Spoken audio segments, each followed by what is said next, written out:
Cowan. Welcome to the Cameron Journal Newshour.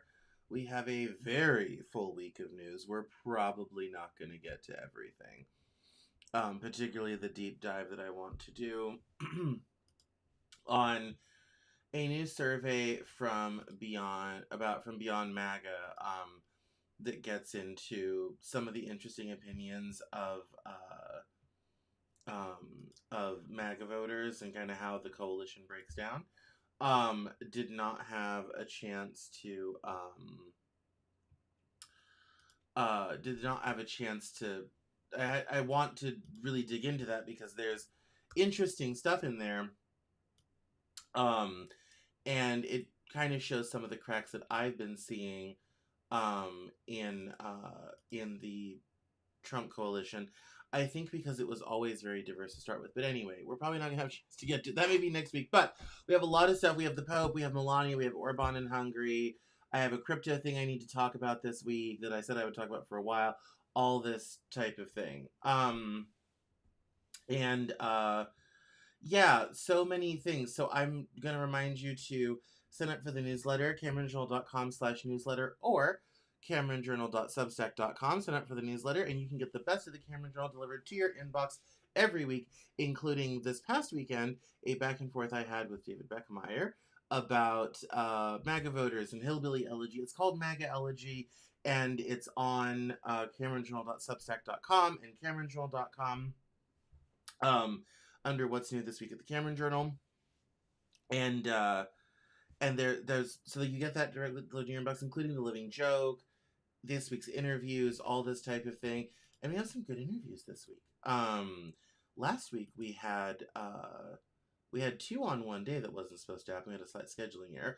We had Frank Spring with Why the Democrats Don't Control the Narrative and Rural Voters Are Fear AI. We had Real Collusion, Why the Rich Hate America with Stu Stromwasser. And then we also had Candace Lynn Talmadge on talking about vulnerability. And then this week tomorrow we'll have 51% with author and TV writer Matt Whitten.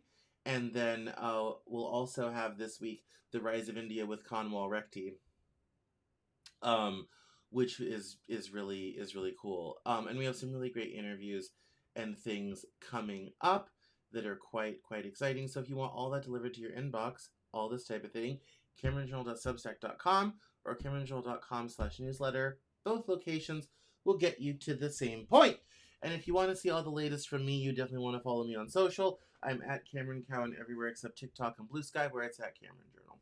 And we'll be off and running. So let's not waste a moment longer. Let's dive straight into the headlines. So let me do this. And come on. Oh, yeah, come on. There we go. And let me get rid of this and get rid of this. And this is from The Living Joke, which is the last overlay I do before before I have a chance to change it back around. And we're going to dive right into the proof of intent article that I wrote based upon a new crypto thing that I've recently found out. Over here at medium.com, I had recently been made aware of a new company called Relief. This isn't sponsored by anything. A contact of mine told me about their new technology and what they're doing. And I found out it's actually connected to the earliest days of crypto and actually making blockchain useful. And it says here that, here's what I also knew, and this is true. The blockchain idea was really good. That's the part everyone missed out while chasing crypto fortunes. The technology underneath had potential. The hype on top was garbage. Now, the man who invented the cryptographic foundations that made Bitcoin possible just announced something that validates what I've thought for over a decade. And almost nobody's paying attention. David Chaum doesn't need an introduction in cryptography circles. If you're not a blockchain historian, you probably don't know his name, but you should. In 1982, 26 years before Bitcoin, Chaum published a dissertation entitled Computer Systems Established, Maintained, and Trusted by Mutually Suspicious Groups. That paper proposed almost every element of the blockchain protocol that Satoshi Nakamoto later summarized in the Bitcoin white paper. The only thing missing, proof of work. That was invented till 1993. A year later, in 1983, Chum invented blind signatures, the cryptographic primitive that made anonymous digital cash mathematically possible. Money could flow tracelessly from bank through consumer and merchant, then back to the bank. He wasn't theorizing. In 1990, he founded DigiCash in Amsterdam to make it real. The first electronic payment was sent in 1984. Bill Gates wanted to integrate eCash into Windows 95. Gates offered $100 million, but Chum asked for $2 per copy of Windows 95, sold instead. That was the end of that deal. And then, fast forward to today, um, what has happened here is David Chum is now partnered with a man named Chris Cerdak to create what's called Relief. And they're doing what's called proof of intent. And so the idea here is that we need to be able to tell what's the difference between AI agents and actual people agents. It says here, Chom's approach offers something rare, a way to verify identity and humanity without centralized control. A blockchain is theoretically impossible to hack. AI can't change the ledger in its own favor. At Relief, they're using idle time on smartphones in Latin America and Africa to provide the proof of intent. That's compelling for the future. This could be how you store your digital ID across the internet, and how you access content. How you prove you're human when it matters. Financial, obviously, is the biggest one. Lots of other things. This isn't going to be something that's going to be like rolled out tomorrow, but it is coming, and it is quite a interesting idea of this sort of decentralized digital governance and proof of humanity. And I think that obviously Trump's been working on this a long time, and this type of proof of intent could be the moment blockchain actually serves an actual use that will actually make the internet a better place, tangentially speaking, especially given that digital ID is coming, whether we like it or not. And I'm not a huge fan of digital ID, but it's coming.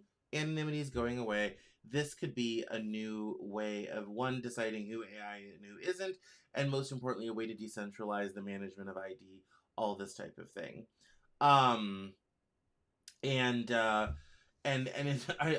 love this bit. I love me sometimes. Think about what this solves. In a world where AI agents can pass as human in digital spaces, how do you verify someone is who they say they are? How do you prove they exist in temporal reality? Blockchain becomes the verification layer, an open public ledger that confirms humanity for certain transactions, tasks, even dating. This is how humanity fights back against machine deception. And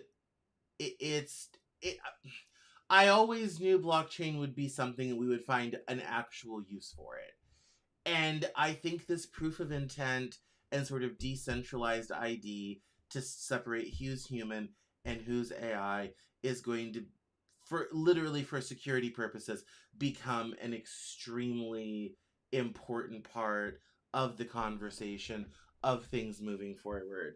And I wanted to talk about this, get this in your awareness. They're starting with some early pilot projects and fundraising, all this type of thing, but I think this could be, given where things are going with AI, with blockchain, with digital ID, this company could be poised to be a major player in all of this. And I'm just impressed we now have a real use for blockchain technology that's not another sloppy crypto. We're going to get into Trump's crypto drama a little bit later, but I think this is really exciting. I would check it out, and just just kind of keep an eye on it. It's something to kind of bring into your awareness a little bit. Yeah, there's Chris Cerdak and Smoke Wallen. They're really great, and yeah, they're working to fundraise and make this real and roll this out in a big in a big way. I was really impressed by the article Michael Susan wrote that was kind of what I was riffing off of. And it's it's talking about like the kind of the second blockchain revolution where blockchain becomes this verification layer. And so I kind of took that and I was kind of like, oh, I've been waiting for this. Like, I was hoping this is what blockchain would do and would work. And so I was very excited to see this, and so I wanted to bring it up and kind of let everybody know this is coming. And one would argue it's here. And when someone like David Traum is aligned with it and is involved with it, and Chris Cerdak is so great, he used to work on the space station, all this type of thing. It's going to be good. It's going to be interesting. And I love the Traum quote: "Proof of intent is everything I hoped blockchain could be." And I couldn't agree more. Mr. Traum and I had the same idea. So, um, so if you're a crypto person, blockchain person, this is very exciting news. But I wanted to let everybody know about that. Now, let's move on quickly to the situation in Hungary. So you may have heard or may not have heard Viktor Orban, who's been the bombastic far right leader of Hungary for 16 years, was ousted last night by someone who actually used to be in his party. And who has oftentimes very similar views, sort of thing. But who is now going to be president of Hungary. There's probably not going to be a lot of change in Hungary's policies, but but there's definitely, I think it will be interesting to see how the dialogue around some of this changes. With Orban out of power and a different party in power. And so it'll be very interesting to see how this develops.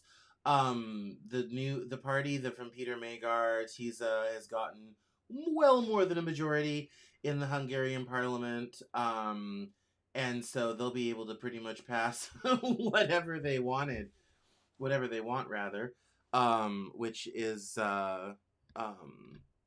really really great, so for them anyway. So yeah, and I was just kind of looking over the blog on The Guardian. It says here that oh my goodness, yes, I'm not using an ad blocker, but thank you. Is excitement and disbelief on the streets of Budapest after record turnout, sort of thing. And it says here that I partied all night, he said. It was crazy. I thought Fidesz was going to win. No, I'm really hopeful. It was a hint and mix of excitement, disbelief, and hope that has gripped much of Hungary after 16 years of Viktor Orban's efforts to transform the country into a petri dish for liberalism. Hungarians overwhelmingly cast their ballots to oust Orban and his Fidesz party from power in Sunday's election. Instead, the record turnout translated into a landslide victory for the opposition TISA party, in a result that sent thousands of jubilant supporters pouring into the streets of Budapest on a Sunday night. Led by Peter Magyar, the center-right party won 138 of Parliament's 199 seats, giving it the power to amend the constitution and potentially dismantle many of the key pillars that had sustained Orban's illiberal democracy. I am so happy, I can't believe that it happened, said Ava, 37. This morning I was bracing for something to happen, like they would say they found some massive number of ballots that would change the results. Now I'm starting to believe it could be real. The election result was in part due to the mobilization of young people who voted against Orban's government. Many of them had come of age as the country plunged in press freedom rankings, faced accusations of no longer being a full democracy, and became the most corrupt country in the EU. As the results rolled out on Sunday, impromptu parties sprang up on the banks of the Danube, spilling across the city as strangers hugged and high-fived each other in metro stations. People chanted, "We did it," and "It's over," against a backdrop of honking vehicles. Some shooing up lampposts to tear down government posters, this time attacking Magyar and the Ukrainian President Volodymyr Zelensky, that have long been a feature of Orban's government. Amid the excitement, questions continue to swirl about what might lie ahead for the country, including those who voted for TISA. I feel like we still don't know Peter Magyar so well, said Francisca Dombey, 27, as she walked her dog Charlie. The way he speaks in his speeches, all the rhetorical phrases he uses, they sound very much like the way that Viktor Orban used to speak. And of course, he's a conservative politician, so I'm not sure how he'll be. It was a nod to Magyar's singular history as a former member of Fidesz. He began speaking out against the party in early 2024, alleging that it was rife with corruption and cronyism before launching his own party soon after. As his party rode a wave of discontent over corruption and crumbling public services onto the top of the polls, Magyar crisscrossed the country, holding as many as 6 rallies a day during the campaign as he pledged to repair Hungary's strained relationship with the EU, crack down on corruption, and rebuild the country's crumbling public services.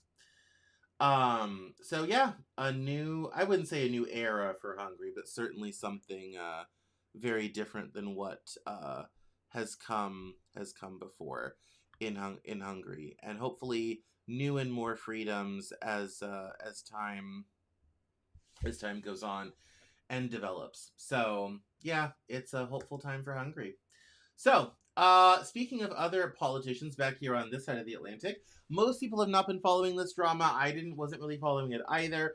They're getting ready to have a primary for California governor, and Eric Swalwell, former congressperson, has suspended his campaign amid sexual assault allegations, and this is juicy.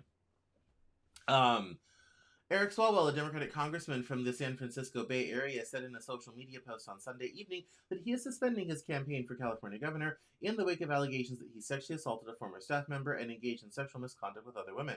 The accusations, published Friday in articles by the San Francisco Chronicle and CNN, prompted rescinded endorsements, a criminal investigation, and now his withdrawal from the race. Mr. Swalwell has repeatedly denied the accusations and continued to do so Sunday evening. To my family, staff, friends, and supporters, I am deeply sorry for mistakes and judgment I've made in my past, Mr. Swalwell said in a post on X. I will fight the serious false allegations that have been made, but that's my fight, not a campaign's. The post did not mention his role in the House. Mr. Swalwell, who beat an 80-year-old incumbent for a seat in 2012 and briefly ran for president in 2019, had benefited from higher name recognition than many of his competitors, but the field was, and still is, wide open. A former prosecutor and local politician in the East Bay suburb of Dublin, California, Mr. Swalwell, 45, had in recent years raised his profile as a frequent and vocal critic of President Trump, becoming a fixture on cable news. On Saturday, one day after the news investigations published, the Manhattan District Attorney's Office said it was investigating Mr. Swalwell. According to the Chronicle and CNN, a former staffer of Mr. Swalwell alleged that he sexually assaulted her in a New York hotel. Several Democratic officials and more than 50 of his former staff members had called for him to step aside. Representative Nancy Pelosi, the former House Speaker, whose word carries perhaps the most weight of any Democratic leader in California politics, said in a statement on Friday afternoon that she had spoken with Mr. Swalwell and told him that the extremely sensitive matter should be investigated thoroughly. It is clear that it is best done outside of a gubernatorial campaign, she said. Ms. Pelosi, who said she will retire at the end of the year, has not backed a candidate. So, and it gets into the salacious details, and who else might be involved. It's actually possible, given California's system, that two Republicans might advance from the first vote rather than a Republican and a Democrat, because of how things work in California. But someone. It's interesting. It's an interesting time for these allegations to come out. And as I always say, sort of privately to friends, if someone's going along and their campaign's doing a little too well and suddenly there's some allegations about something, it's usually because somebody's trying to get rid of them. Because the reality is this stuff goes on all the time. It just very rarely gets the press until someone makes sure it happens. More stuff is contrived than you think. Anyway, moving right along. This story I've been sitting on for a couple weeks, but it's really important and I'm ready to get into it now. So this is actually from March 24th. This story is almost a month old. We still won't know what the outcome is for another couple months. But back in March, the Supreme Court heard oral arguments about mail-in voting. It says here, the case is called Watson versus Republican National Committee. It involves a Mississippi law that allows mail-in ballots postmarked by Election Day to be counted as long as they are received by the State Board of Elections within 5 days of the election. Mississippi adopted this law during the COVID-19 pandemic, but over 30 states have similar laws. Legally speaking, this is a standard application of states' rights. Congress set the date for federal elections in the Presidential Election Day Act of 1845, the Tuesday next after the first Monday in November in every even-numbered year, but it's left to the states to determine how to administer those elections. Obviously, mail-in ballots weren't really a thing in 1845. Indeed, paper ballots weren't really a thing, which I explained in my best-selling... This is Ellie Mistel writing. Explained in my best-selling book, Bad Law, 10 Popular Laws Ruining America. That's an Ellie Mistel book, and it is very good. But as voting has evolved, most states reasonably concluded that people who mail ballots by the federally mandated election day should have those ballots counted when they arrive. Counting mail-in ballots was an uncontroversial practice until Donald Trump lost an election. Trump declared without a scintilla of evidence that mail-in ballots were rigged, and the Republicans have lined up like lemmings to follow Trump off the anti-democratic cliff. Mail-in ballots received after Election Day do not change the outcomes of elections, but they can change the initial reports called out by newscasters standing in front of giant touchscreens on election night, which is that line right there is the whole thing. It's like because and if you listen to the right wing dialogue, people talk about this oftentimes like, well, we went to bed and we were winning, and then we woke up and there was a 4 a.m. ballot dump, and all of a sudden we were losing. Yeah, that's how counting elections works. I'm not saying elections are pure as the wind driven snow, because there's not. Every election, a handful of people are prosecuted for doing something dishonest. Social media gets kind of crazy because different states have different rules. So in some states, people can gather ballots for people in sealed envelopes and deliver them all at once. Georgia's that way. Other states, that's illegal. You can't do that. And so people aren't aware that just because something's happening there that's not familiar in your state doesn't mean it's illegal or wrong. It just means your state doesn't allow it. Or in some cases, nobody does it, sort of thing. Um, and so so the idea that, it's like, well, they can just walk in with a bunch of yeah, because, and some states, like Pennsylvania, don't allow county clerks to count ballots until election day. So rather than pre-counting all the mail-in ballots and starting the evening of election night with something and then counting the in-persons on top of it, you end up with these 2, 3, 4 a.m. dumps of numbers as the ballots finally get taken out of their envelopes and counted. Also, here's the other thing about this. There's a lot of oversight in counting ballots. The number of people in the room, who are their political affiliations, if there's an issue, or a Democrat and Republican have to come over and verify that nothing funny is going on, all this type of thing. Great pains are taken to make the counting honest. It's just that, especially when a lot of the stuff is reported digitally, you end up with these big reports, these big updates and reports coming in from different counties who finally have a number from different counting machines, all this type of thing, to make sure that it's accurate and is verified. And some states have mandatory recounts, and so then that whole process happens. It's complicated.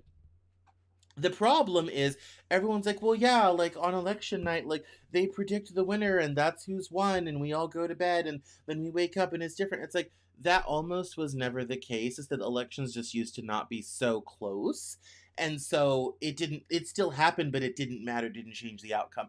Now, in a lot of cases, especially for president, elections are so close, you're winning by less than a percentage point or a percentage point. Donald Trump only won by 1.5% in 2024. Let's remember.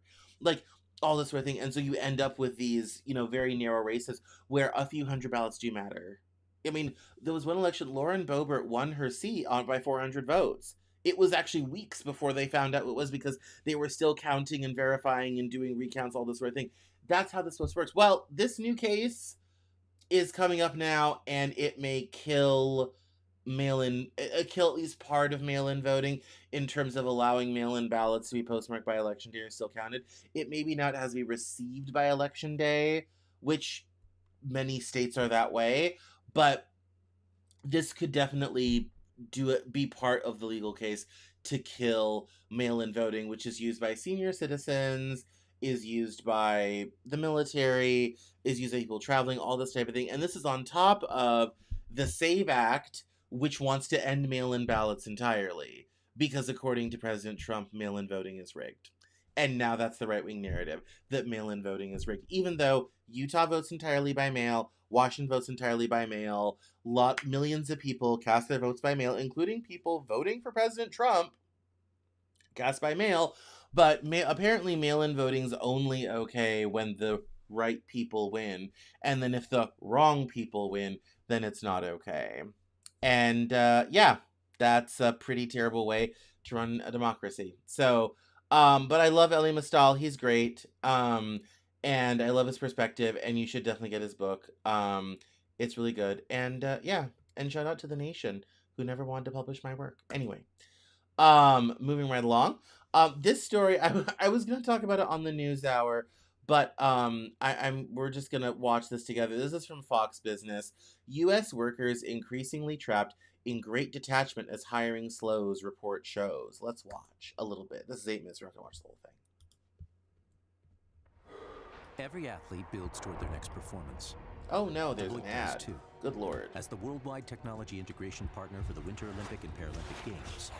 U.S. workers trapped, bad economy. Deloitte. Together. Here we go. Progress. There we go. It is a growing divide in the labor market. Boomers holding on to their jobs longer, leaving little room left at the conference table for poor Gen Z. New data showing that hiring for workers 25 and under, it's actually down more than 45% since 2019. But for those 65 and older, it's up 80%. Companies say they want day one ready workers. That means, well, less training and fewer entry-level opportunities for young Americans. I'm turning 64. Jackie, day one ready. I like that. I like that boomers are back. We'll talk about how sad we feel for Gen Z later. Your thoughts? Okay, so on the boomer angle, I think this is a function of that we're living better as Americans. We're living longer. We're living healthier. Most boomers that I know are not working because they can't retire. That's part to turn woke. Yeah. We actually learned a lot of stuff. We actually were forced to write coherently and have some, even if you were, in my case, my brother's the flip side, liberal arts. My brother was math. He became a doctor. He's a PhD and an MD. I became a lowly journalist, ink stained wretch. But yeah. I had to know some math. Like I took a lot of upper level math. That video was not as entertaining as I hoped it would. Anyway, Gallup released the 2026 State of the Global Workplace report on Wednesday, which showed that 51% of global workers think it's a good time to find a quality job. The sentiment among U.S. workers declined to 28% in the fourth quarter of 2025. That figure represents a notable decline from 46% in the fourth quarter of 2024, continuing a steep downward trend from the 70% reading in the second quarter of 2022. It says here, folks with degrees, they're having a particularly difficult time finding a job. Jim Harder, chief scientist of workplace management and well-being for Gallup, told Fox Business. So there's really a kind of interesting dynamic going on right now where unemployment is fairly low. It's on the uptick a little bit, but hiring isn't happening. The job climate is in terms of people's freedom. They're feeling stuck where they're at. Part of the solution is that organizations need to get better at driving systems of really solid performance management and good communication between managers and employees. When workers feel stuck like they don't have a choice about finding another quality job, Harder said, their engagement will start to drop and active disengagement will start to go up when people lack choice because they're stuck in jobs they don't want. It says here that workers who said they're looking to find a new job reported not getting much of a response, even after applying for multiple jobs, Gallup found. Quote, we do see that people are applying for jobs, but they just aren't getting much response. There's just not much out there from a hiring standpoint right now, Harder said. It's just not a really good time right now to be on the hiring end, and again, unemployment's fairly low, so people are in jobs, but they're jobs that they don't consider to be high-quality jobs. Harder noted that among respondents who say they have the ability to do multiple things, their perception of job climate was more favorable. I think there's a big factor in terms of upskilling related to AI that could be a big component of people being able to find jobs going into the future. It says even though employees have less choice in terms of leaving their employer to go somewhere else, there's psychological turnover, meaning they're not bringing their whole selves to help the organization improve, Harder said. The report also found that the 3-year rolling average of engaged workers declined to 0.31%, with 52% of workers not engaged and 17% actively disengaged. At 31%, the level of engagement among U.S. workers is at its lowest level since 2014, while the share of actively disengaged workers at 17% was also at 2014 levels. By contrast, Harder said the top organizations have 70% or more of their employees engaged, along with managers who are engaged to an even greater extent. So, yeah, and I was hoping that video was going to cover more of what I just read, but oh well, the video is more entertaining, but it's Fox Business, what can be done? So long story short is the economy is perking right along, but that's not showing a big uptick in hiring, and ergo people feel like they're stuck and are staying in different jobs. So but that idea of the great detachment, we now have this, usually when the economy is doing well and growing, it means more hiring. Now we have a growing economy and the hiring is not happening, and it's especially acute for younger workers. So, as someone told me last fall, if you got a job right now, keep it. So, this little bit from Robert Reich, was a, oh, it's stuck behind the, Substack paywall. Hang on, I'm in the wrong browser. Let me bounce over here real quick and do that because I'm subscribed. And oh no, this is a paid post. Anyway, Robert Reich, why are the wealthy pouring so much of their wealth into politics? I read it before, but I only get one free post. Go read this. I'll put it in the notes. Go read this because it's very, very good. It confirms a lot of what I said in my original essay called How We the People Became We the Corporation. And in that essay, I talk about that for corporations and the wealthy, government became a light item expense. Politics became the cost of doing business. Oh, well, we'll just kind of, if we pay enough politicians, we'll get what we want. And it's that simple, and Robert Reich is confirming it, and that's why I wanted to talk about it. But I forget, so many things are paywalled now, it makes it somewhat hard to do this job sometimes. But anyway, I'll go put that in the show notes for later. Let's get into a little bit of Trump polling data. So let me change my graphic quickly to lousy Trump polling data, and it's bad, especially for his bread and butter constituents. So, new CBS News poll today. Yes, this was from today. Has national poll approve 39%, not bad. Disapprove 61%, slight increase. Lowest second term approval. Trump's net approval on key issues: immigration down by 12, situation with Iran down by 28, new low, economy off by 30, and inflation down to 38. So we have this lovely new poll that was just taken this month. And so, 39% isn't terrible. Trump always floats in the high 30s, low 40s. It never gets truly as dire as like what Biden had in the low 30s, high 20s. Trump always floats in the high 30s, low 40s sort of thing. I do find the falling approval numbers on inflation, the economy, and immigration to be very interesting, which kind of leads to a quite high disapproval number, high inflation being the worst of those. And I think it was also this original post was comparing last year to now. So in February of 2025, he was up 36 with 68% approval. September 2025 was 58% approval. February 2026 had 55% approval, and now April it's 48% approval, 50% disapproval. In a year, it's a net 40-point negative swing. And this is the approval trend among white non-college voters. So when we look at these numbers and look at this kind of the big picture, Trump's in the high 30s, low 40s, where he usually is hanging out. That inflation one is quite troubling. The economy one is concerning for the midterms. Immigration is the least bad, but is still troubling. But then when we look at the comparison for white non-college voters, it's it's quite tragic. The midterms are gonna be the midterms not looking so good. However, there's a lot that could turn this around. I think doing something on immigration could turn the immigration number back to favorably positive. As far as the economy and inflation goes, that number is going to be quite sticky because of Iran. One, it's going to be a long time before that oil productivity hits the market, given how things are going. And we also have you also have a lot of economic headwinds otherwise. So between the energy crisis and other economic headwinds, AI, I think those economy numbers are pretty sticky, which is going to keep overall approval pretty sticky, which means moving this 40-point swing back into the positive territory, you're only off by 4. You could maybe get 2 of those points back if you can do something on immigration, but I think those economic numbers are going to be sticky, and that is going to mean those poll numbers will continue to shift in a non-favorable direction. So, I will say, the disclaimer about polls and polling, I always tell people polls tell us nothing about elections till about a month beforehand, and even then, they're questionable. And I've interviewed pollsters both right from the right and left about this.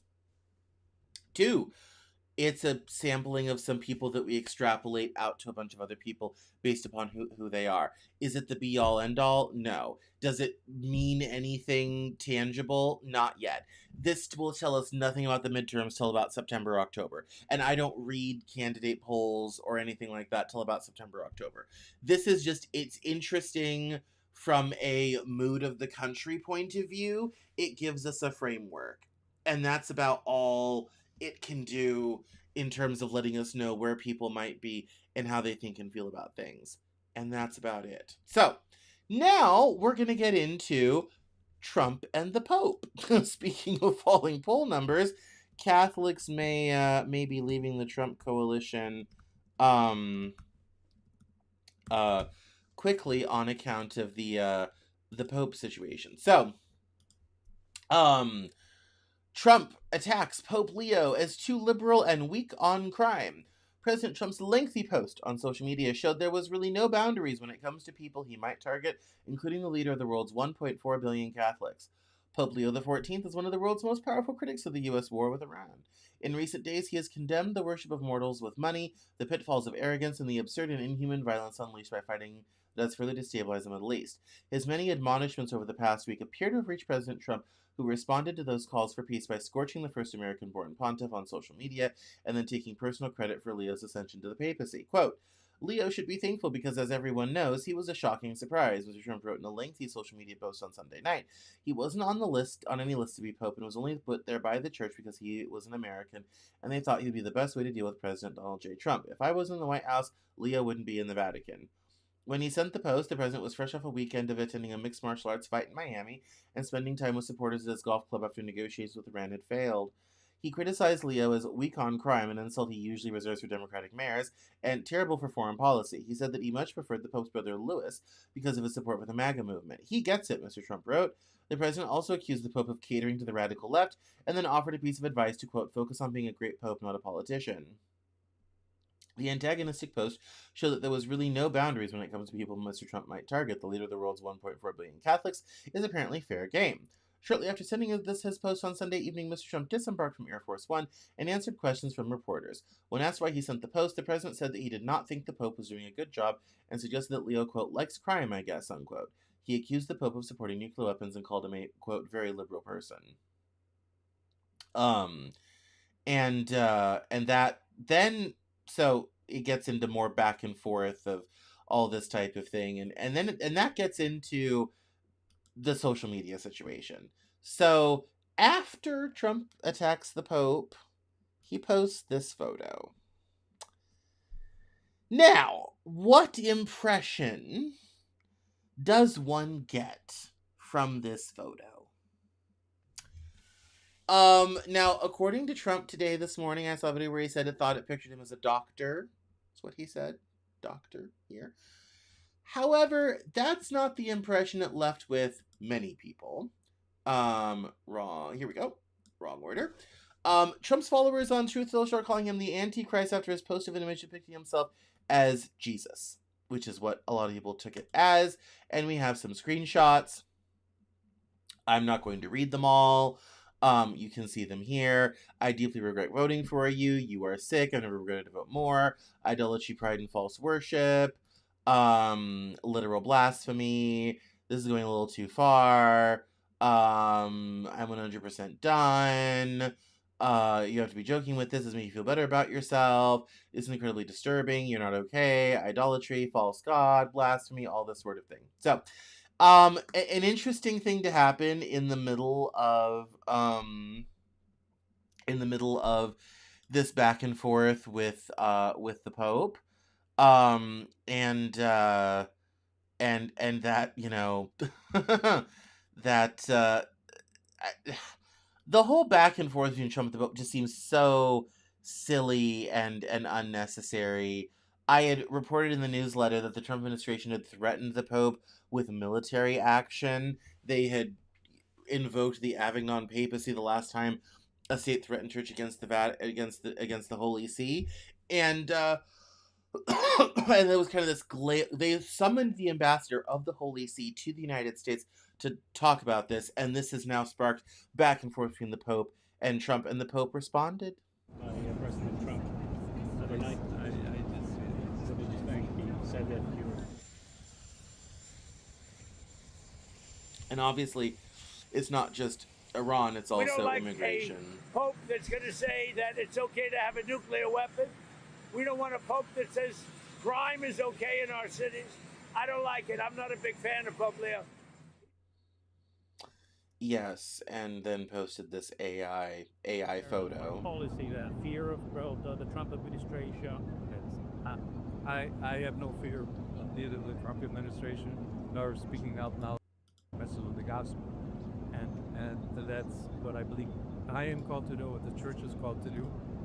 We're not politicians. We're not looking to make foreign policy, as he calls it, with the same perspective that he might understand it. But I do believe with the message of the gospel, blessed are the peacemakers, is a message that the world needs to hear today. Yes, a very generous, very papal thing to say. But it's I think this is a lovely distraction from everything. And it also says here that on Sunday evening, Mr. Trump attacked Leo after several influential American cardinals appeared on 60 Minutes, because we know Trump loves TV, to discuss why they had followed the Pope and speaking out against the global and domestic conflicts created by the Trump administration. It's an abominable regime and it should be removed, Cardinal Robert McElroy said during the 60 Minutes appearance, referring to leadership in Iran. But this is a war of choice that we went to, and I think it's embedded in a wider moment in the United States that's worrying, which is this. We're seeing before us the possibility of war after war after war. Several prominent Catholics have come to the Pope's defense after the president's attack. And so this has been all over social media. It's such a distraction. It's annoying that we're even talking about it, and I'm adding to it by talking about it, but here we are. So, it's 10 minutes to the hour. We're not going to get through all of this tonight. Not even close.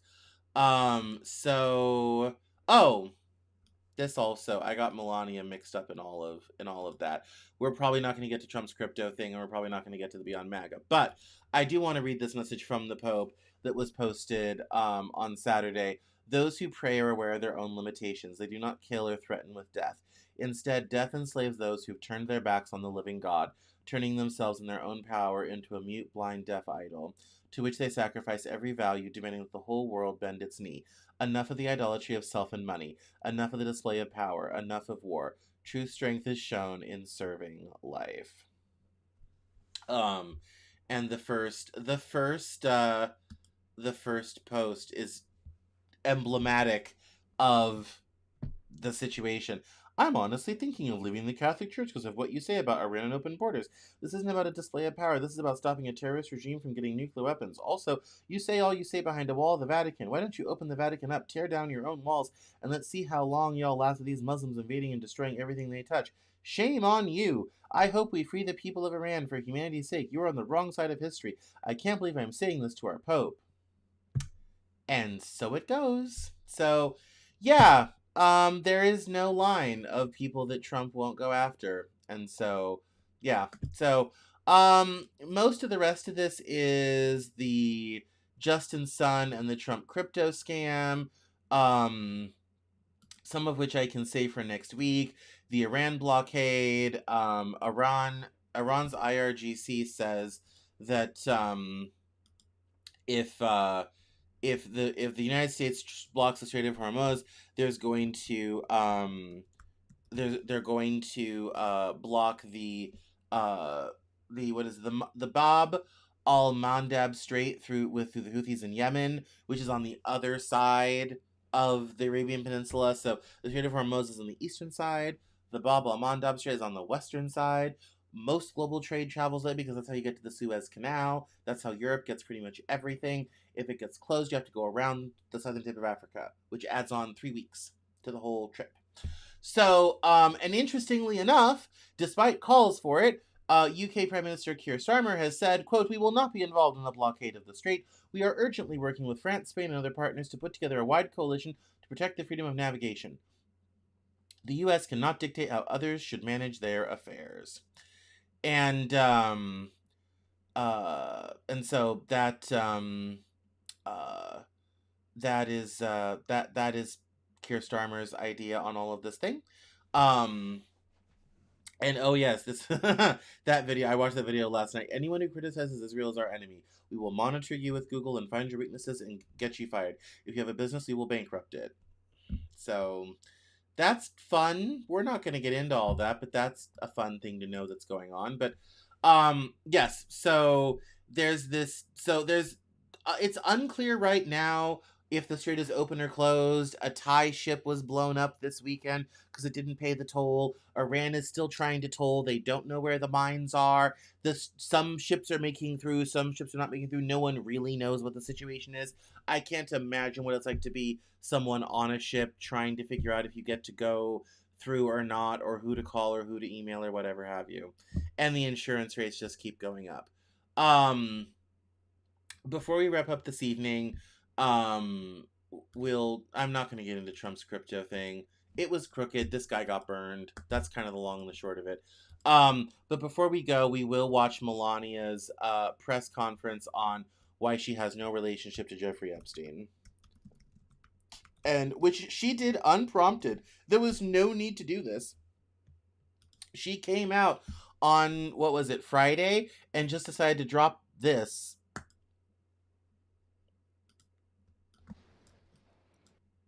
Hang on, let me get some sound going. There we go. Donald and I never been friends with Epstein. Donald and I were invited to the same parties as Epstein from time to time, since overlapping in social circles is common in New York City and Palm Beach. To be clear, I never had a relationship with Epstein or his accomplice, Maxwell. My email reply to Maxwell cannot be categorized as anything more than casual correspondence.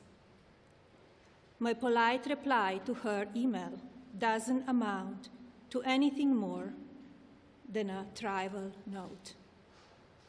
I mean, fair I enough. am not Epstein's victim. Epstein did not introduce me to Donald Trump. I met my husband by chance at a New York City party in 1998. This initial encounter with my husband is documented in detail in my book, Melania.